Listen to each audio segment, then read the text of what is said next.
Hi, welcome back to Math with Kim. I am Kim, and this is section 5.7, and this is for Math 102, Math 108. We are doing synthetic division. Okay, so what we're going to do is we're going to take the opposite of this denominator, because really what you're doing is you're taking the denominator and you're setting it equal to 0 and you're solving for that variable. So we get n equals 2.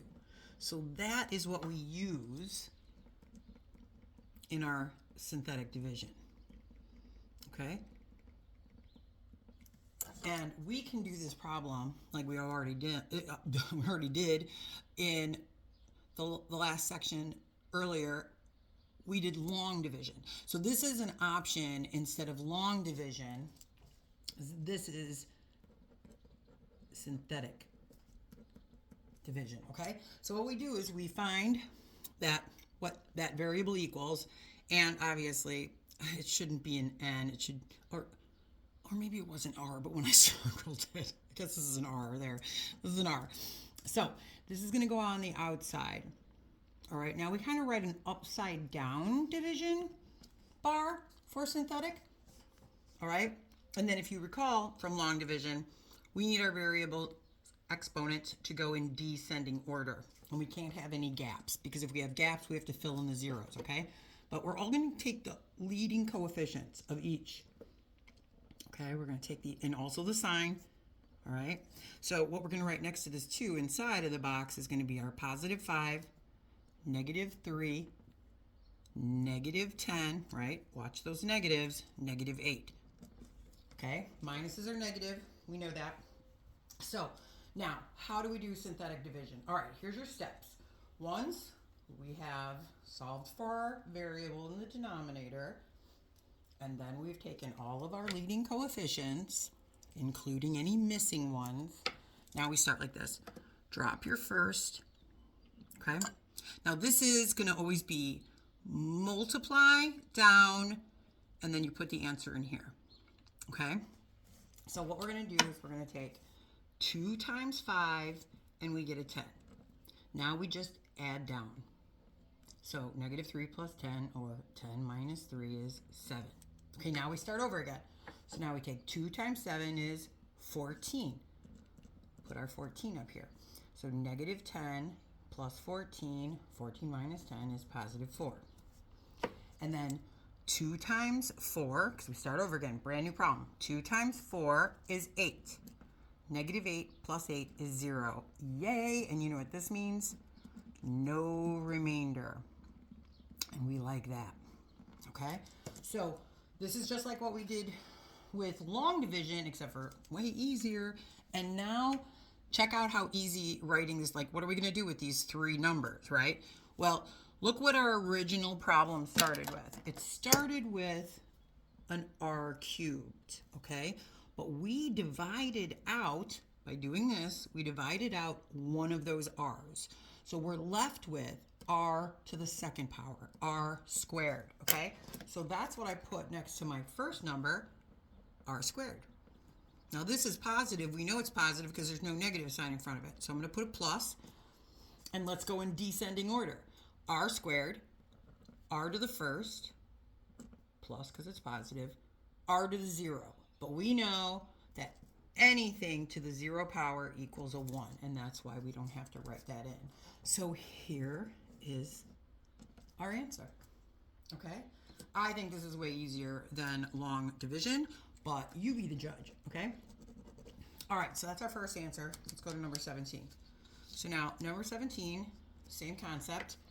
Got the binomial, so we need to solve for what our x equals in the denominator to put it on the outside position, okay? And then look at our exponents.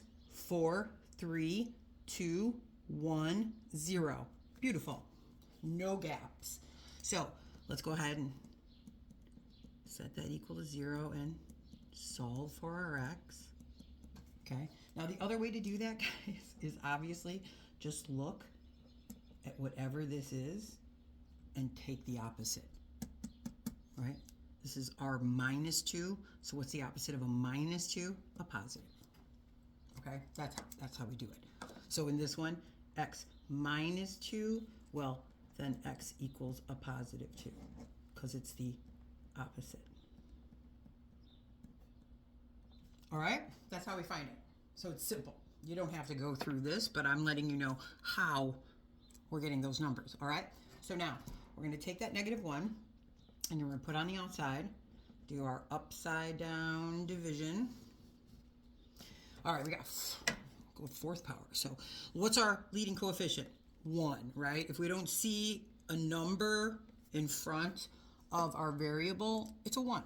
All right, so let me write down all my leading coefficients. And these so happen to all be positive, positive, positive, positive, right? So this would be 1, 3, 1, 6, 5. Let me double check. 1, 3, 1, 6, 5. Yep, good. Okay, excuse me. How do we start? We drop our first number. And then what do? We start multiplying. Negative 1 times 1 is negative 1. Add down. So 3 plus a negative 1, or in other words, 3 minus 1, 2. Start over. Multiplication.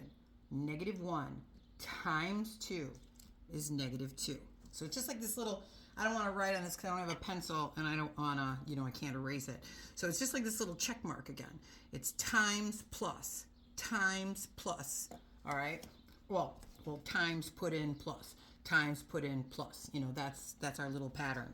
All right, so anyway, let's add down. 1 minus 2 is a negative 1. Start over. Times 1, a negative 1 times a negative 1, 1. And then plus. 6 plus 1, 7. Start over. Negative 1 times 7, negative 7. 5 minus 7, or 5 plus a negative 7 is a negative 2. Boo. Remainder.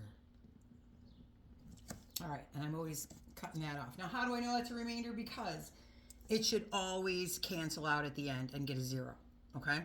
If it doesn't cancel out at the end, then you've got a remainder, okay?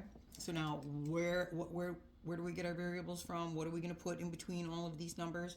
Well, let's go over here. And you can see it starts with the fourth power, but we're dividing 1 out. So that means we put in 1 less. X to the fourth? Nope. X to the third. This is positive, so we put a plus. Then we do x to the second. There's already a minus, x. Then plus. And that's no x. Okay? I'm going to rewrite this one because it's a little cramped.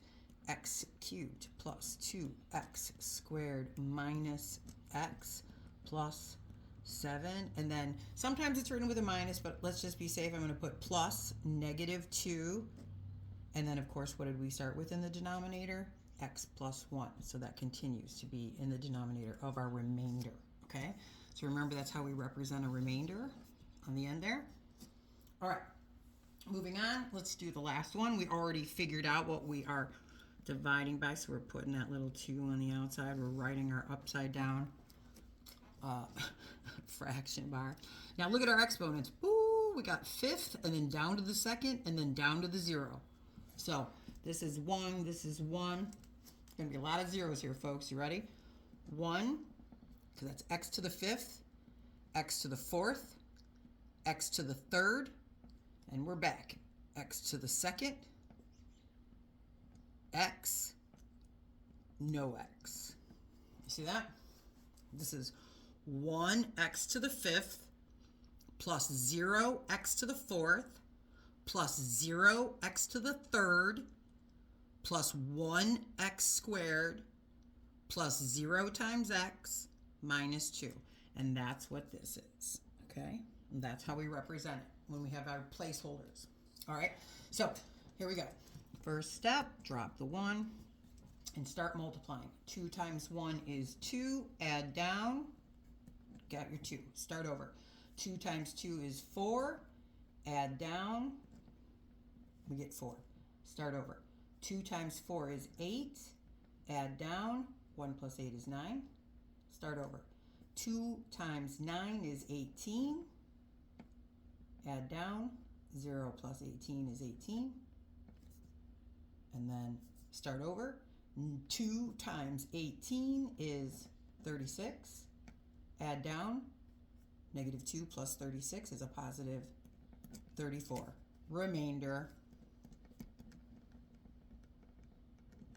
So I'm just going to draw a little block there. I just block off the remainder so that we don't get confused, okay? And then we started with, remember, x to the 5th, and we're knocking 1 down, so it's x to the 4th. X to the 4th, this is positive. X to the 3rd, this is positive. X to the 2nd, this is positive. X to the 1st, this is positive. And again, it's kind of cramped, so I'm going to rewrite it.